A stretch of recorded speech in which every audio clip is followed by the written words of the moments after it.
আমাদের prime মিনিস্টারকে HPM কে ভুল বোঝানো হয়, আমাদের গভর্নমেন্টের অনেক মুড সুইং হয়। মানে গভর্নমেন্ট আসলে কি এটা বোঝা যাইতেছে না। মানে এটা আসলে হাসিনার সময় নাকি বোঝা যাইতো যে ডিসিশনটা দিন শেষে কে নেয়। মানে দিন শেষে দেখবেন ডিভোর্সের প্রবলেমও দিন শেষে ডিসিশন দেয় হাসিনা, দিন শেষে সবাই দৃষ্টি আকর্ষণ করতে হাসিনা।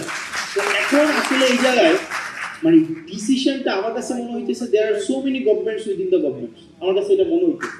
মানে আমি নিশ্চিত না, কারণ এবং আপনি দেখবেন খুব শীঘ্রই এটা বলা হবে যে আমাদের প্রাইম মিনিস্টারকে এইচপিএম কে ভুল বোঝানো হয়। এবং ভুলটা বুঝায় কারা?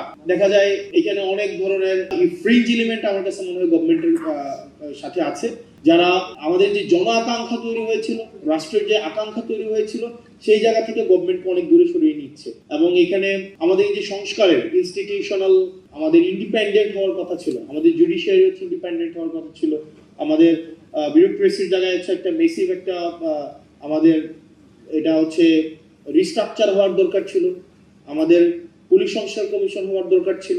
এই সব জায়গা থেকে গভর্নমেন্ট অনেক দূরে সরে গিয়েছে, কারণ গভর্নমেন্টের কাছে মনে হচ্ছে সে যদি সবকিছুকে নিয়ন্ত্রণ না করতে পারে, সবগুলোকে যদি মিসঅ্যাপ্রোপ্রিয়েট না করতে পারে, সে নাকি সরকার যথাযথভাবে চালাতে পারবে না। এখন আমার কাছে ম্যাডাম খুব ভালো বলেছেন কিছুক্ষণ আগে যে শেখ হাসিনা থেকে তো সবচেয়ে বেশি হচ্ছে মানে সেন্ট্রাল একদম সবকিছুকে সেন্ট্রালাইজ করা, হাসিনা কেন্দ্রিক যেভাবে সবকিছু সেন্ট্রালাইজড হয়েছে, এর থেকে শক্তিশালী তো আর কেউ থাকে নাই, আর কেউ ছিল না। তারপরেও তো শেখ হাসিনা টিকে থাকতে পারে নাই।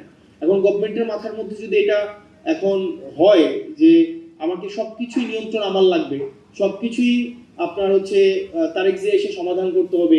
একদিন দেখলাম যে মিনিস্ট্রিতে কোনো এক এমপ্লয়ের ওনার ছেলে হারাই গেছে, এইটা হচ্ছে এই জায়গায় হচ্ছে তারেক জিয়া হচ্ছে এই জিনিসটাকে সলভ করতে হয়েছে। তো এই জিনিসটা আমাদের জন্য কোনো সুখকর নয়।